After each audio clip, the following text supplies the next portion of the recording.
Hi hello నమస్తే welcome to అమ్మగారు అబ్బాయి కుకింగ్ ఛానల్. నేను మీ భార్గవ్. ఈరోజు మన వీడియోలో సింపుల్గా వెజిటబుల్ పులావ్ ఎలా చేసుకోవాలో చూద్దామండి. కుక్కర్లో కాకుండా విడిగా గిన్నెలో ఎలా వండుకోవాలో చేసి చూపిస్తాను. అయితే మీరు కనుక నా ఛానల్ ఫస్ట్ టైం చూస్తున్నట్టయితే ప్లీజ్ సబ్స్క్రైబ్ చేసుకోండి. నా వీడియోస్ మీకు నచ్చినట్టయితే లైక్ చేయండి, అలాగే కామెంట్ చేయండి. ఈ పలావ్లో ఏ కర్రీ అయినా బాగుంటుంది. అయితే ఇందులోకి స్పెషల్గా మటర్ పన్నీర్ కర్రీ అయితే సూపర్ ఉంటుంది. ఈ కర్రీ రెసిపీని నేను నెక్స్ట్ వీడియోలో పోస్ట్ చేస్తాను. ముందుగా పలావ్ కోసం నేను వెజిటబుల్స్ తీసుకున్నానండి. ఒక 8 పచ్చిమిరపకాయలు, ఒక ఆనియన్, అలాగే ఒక టమాటో, ఒక క్యారెట్, ఒక బంగాళదుంప, కొంచెం పచ్చి బఠానీ, కొత్తిమీర, ఇంకా పుదీనా తీసుకున్నాను. మీరు కావాలంటే మీకు నచ్చిన వెజిటబుల్స్ ఏమన్నా ఇంకా ఎక్స్ట్రాగా యాడ్ చేసుకోవచ్చు. అయితే ముందుగా స్టవ్ ఆన్ చేసి స్టవ్ పైన పలావ్ వండడానికి సరిపడగా ఒక గిన్నెని పెట్టుకున్నానండి. అందులో మన హోల్ బిర్యానీ మసాలాస్ ఉంటాయి కదా, వాటన్నిటిని కూడా యాడ్ చేసుకుంటున్నాను. యాడ్ చేసుకుని లైట్గా ఫ్రై చేసుకుంటున్నాను. ఇవి లైట్గా ఫ్రై అయిన తర్వాత కొంచెం జీడిపప్పును కూడా యాడ్ చేస్తున్నాను. జీడిపప్పును కూడా యాడ్ చేసుకుని వీటిని కూడా ఒక 1 మినిట్ పాటు ఫ్రై చేసుకోవాలి. ఇవి కూడా కొంచెం ఫ్రై అయిన తర్వాత మనం తీసుకున్న పచ్చిమిర్చి, ఆనియన్, బంగాళదుంప, క్యారెట్ ముక్కలు, ఇలాగ మనం ఏమైతే వెజిటబుల్స్ తీసుకున్నామో టమాటా, వీటన్నిటిని కూడా ఇందులో యాడ్ చేసేసుకోవాలి. యాడ్ చేసేసుకుని ఒకసారి మిక్స్ చేసుకుంటున్నాను. మర్చిపోయాను, ఇంకా పచ్చి బఠానీ కూడా ఉన్నాయి కదా, వాటిని కూడా యాడ్ చేసేసుకుందాం.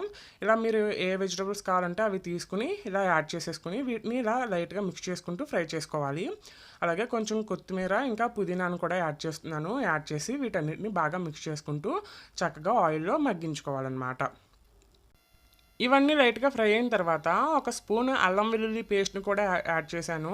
అల్లం వెల్లుల్లి పేస్ట్ పచ్చివాసన పోయేంత వరకు కూడా ఫ్రై చేసుకోవాలి.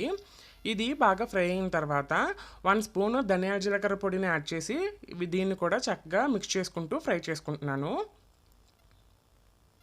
ఇప్పుడు ఒక గరిటెడు కమ్మటి పెరుగుని వేసానండి. కమ్మటి పెరుగును కూడా యాడ్ చేసి మిక్స్ చేసుకుంటున్నాను. పెరుగు యాడ్ చేయడం వల్ల పలావ్కి మంచి టేస్ట్ వస్తుంది. ఖచ్చితంగా యాడ్ చేయండి. ఇప్పుడు మనం వాటర్ వేసుకోవాలన్నమాట. అయితే నేను 1 కేజీ బాస్మతి రైస్ తీసుకున్నాను. అంటే 4 గ్లాసెస్ వచ్చింది బాస్మతి రైస్.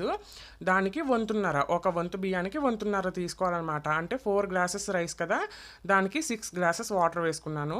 అలాగే కొంచెం మిల్ మేకరు, కొంచెం నెయ్యి, టేస్ట్కి సరిపడినంత ఉప్పు, 2 స్పూన్స్ ఉప్పు వేసాను. వేసి మొత్తం మిక్స్ చేసేసుకుని ఇప్పుడు ఈ వాటర్ని బాగా మరగనివ్వాలన్నమాట. వాటర్ మరుగుతున్నాయి కదా, అరగంట ముందే నానబెట్టుకున్న బాస్మతి బియ్యాన్ని కూడా ఇప్పుడు ఇందులోకి వేసేస్తున్నాను అనమాట. వేసేసి ఒకసారి మొత్తం కూడా బాగా మిక్స్ చేసుకోవాలి. బాగా మిక్స్ చేసేసుకుని మూత పెట్టి సిమ్లో ఒక 10 to 15 మినిట్స్ పాటు లో ఫ్లేమ్లో ఉడికించుకోవాలన్నమాట. ఆ తర్వాత మూత తీసి చూసారంటే మన పలావ్ చక్కగా ఉడికిపోయింది.